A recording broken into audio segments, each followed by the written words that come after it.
When some innovative caveman invented the bow and arrow, it was a huge breakthrough. The discovery turned the Homo sapien into an efficient hunter-gatherer. These days, archery has made a comeback in the hunting community, and it's even been reclassified as an Olympic sport. So you could say the caveman's invention is still right on the mark.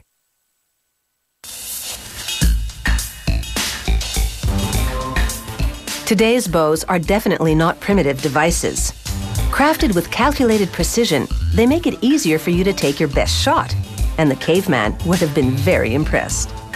To make a longbow, a craftsman cuts 6 strips of cherry wood, a little more than ½ centimeter thick, using a bandsaw.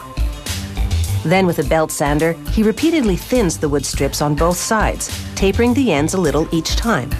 The tapering gives the wood some flexibility, which the bow will need to launch arrows into the air.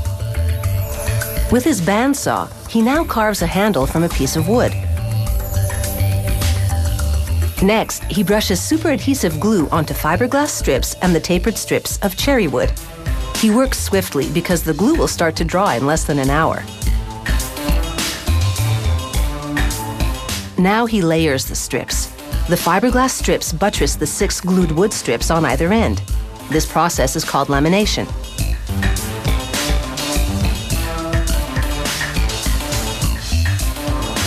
Next, he glues the wood handle to the fiberglass and wood lamination.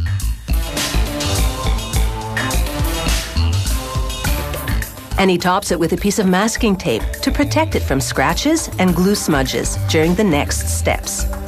Now the laminates get the squeeze. He places them on a curved plywood shape called a bow form.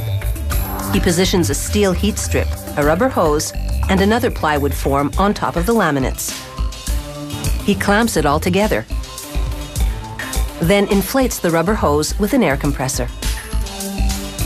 The pressure from the hose combined with the heat from the metal strip mold the wood to the bow shape as the glue sets.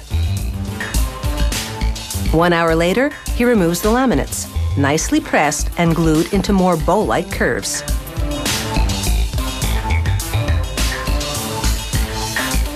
Now he draws the bow form onto the newly curved lamination, following a template made of fiberglass.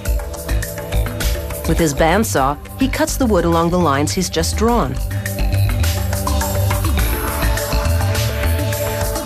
He cuts an arrow shelf. That's the notch for the arrow to rest as the archer aims. Then he trims the handle, making it a little wider at the center for comfort. Next, using a coarse-toothed file, he hollows out little grooves in the upper and lower limbs of the bow. They're called string nocks, and the string will loop around them. To strengthen the tips, he glues little pieces of fiberglass and moose horn over them and the freshly filed nocks. He clamps it in a vice grip to set. When it's dry, he files through the horn and fiberglass to bring back the nock groove. He smooths it with sandpaper. Now he glues another piece of wood over the handle to improve the look and feel of it. He clamps it together while the glue dries, and 3 hours later, he sands it. Next, he wraps the handle in a piece of leather and stitches it together with nylon thread called artificial sinew. Many years ago, they used the tendons of an animal for thread. The leather will make the bow easier to grip. With a gel pen, he writes a serial number on the back of the bow, along with the draw weight. This bow will hold about 20 kilograms of pressure in check when it's drawn. This is a Flemish string jig, a wood fixture with posts on it. He loops nylon string around the posts. This is how he measures the string. It's always 4 inches shorter than the bow.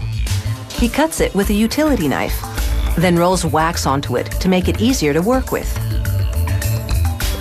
He measures some string. Then he twists 16 strands of nylon, 8 black and 8 white, into a braid with loops on the ends.